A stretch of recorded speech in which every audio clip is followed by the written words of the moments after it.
Let's be real, obsessing over your Instagram follower count is one of the biggest wastes of time. Because here's the truth, having more followers doesn't automatically mean more engagement, more sales, or more success. Yet so many business owners are still chasing numbers like that, using outdated tactics and wondering why their business isn't growing because they're posting to Instagram, right?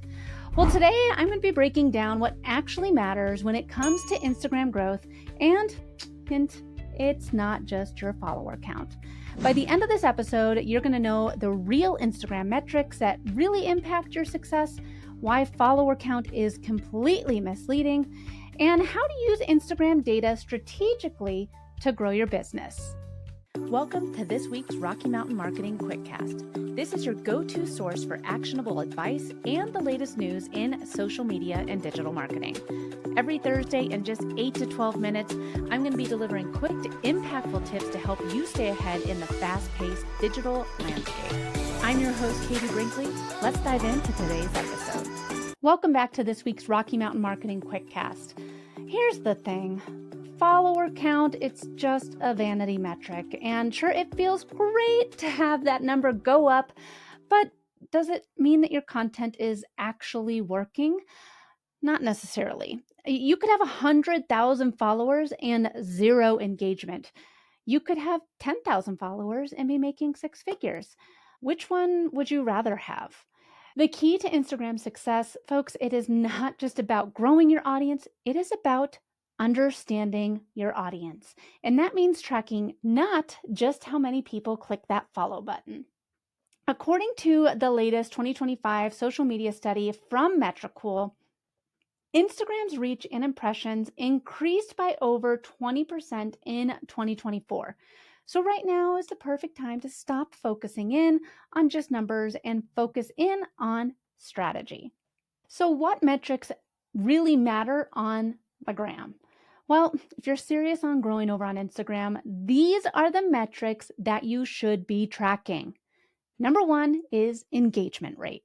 How many followers are actually liking, commenting, saving, and sharing your content? High engagement means that you're building a loyal community, and if engagement is low, it's time to rethink your content. Number two is audience demographic. Who is actually following you? What is their age, their location, their interests? If your audience isn't aligned with your target market, well, your content isn't hitting the right people. Number three, follower growth trends. Instead of just looking at your total follower count, pay attention to how and when your followers are changing. Are you losing followers after certain types of posts? Are you gaining more followers at a specific time of a post? This tells you what is working and what's not. And then number four, profile views. Yes, this is something that nobody can see except for you. It's not just about likes, folks. How many people are actually seeing your content and then taking action and going over to your profile and learning more about you and what you do? The more people that are going to your profile, those profile views, those are people that are saying, I want to know more about this person. Because let's be honest, Instagram is not just for fun, right? It should be about driving business. If you're only tracking followers and ignoring these key metrics, well, you're really flying blind and using the old spaghetti at the wall method. And now for a quick break. We've all heard that AI can change the way that you do business. If you have a podcast, if you have a YouTube channel, are you repurposing your long-form content to its full capabilities? And that's where Capsho comes in. Check out Capsho and how they can help you create more content by visiting katiebrinkley.live/Capsho today and start using Capsho and AI to work smarter, not harder. Just a note, if you use the links I provide, I may receive compensation. All right, let's get back to the show. So now that you know what to track, how do you use this data to grow your business? Well, here's how you can make it work. Number one, track your best performing content. Look at your highest engagement posts and ask yourself, what was the topic? What format was it? Was it a reel? Was it a carousel? Was it a single image? When did you post? Were you linking out? What was the call to action? These are all the things that you need to be looking at. Starting a social media strategy, it takes time to look at all these metrics. If somebody brings in Next Step Social and says, hey, we would like to work with you, it's not an overnight thing. We take a lot of time looking back at your past content to see what works and what we think the best steps towards improvement will be. We look at your competitors, see what they're doing. What times of day are they posting? Are they posting reels and those are converting? These are the things that you should be looking at. And if you just say, oh, well, I'm going to try posting more reels. Well, you can't just post more reels. Look to see what your best performing content is and how can you replicate that going forward. Number 2, find the best times to post. Every industry has a recommended posting time, but really you need to track when your audience is actually online. I know my audience inside and out, when I should be posting, and I changed things up a little bit in 2025. If you follow me over on LinkedIn, you'll notice that I'm doing the 4-post strategy a little bit different than I have in years past. I'm testing something out to see if I get more conversions and more engagement, more click-throughs. Test different times to see when you're getting the most reach and then stick with it. Number 3, identify people who unfollow you. Yes, the people that unfollow you. If you're losing followers, don't take it personally, but figure out why. Are certain types of content causing drop-offs? Are you posting too much? Are you not posting enough? Is something irrelevant? Are you, posting a whole bunch about your family and not, your business anymore? You need to know what it is that's making people leave your account.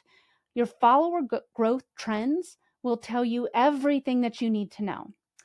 And then number 4, stop focusing on just more followers. Focus on the right ones. Not all followers are created equal. 100 engaged followers are way better than 1,000 who never interact with you. Attract the right people, not just more people, and create content for them. So if you've been treating Instagram like a big numbers game, it's time to rethink your approach. Here's what I want you to do. Number 1, look at your Instagram insights right now. It's free. If you're a business or a creator account, you can see all this data.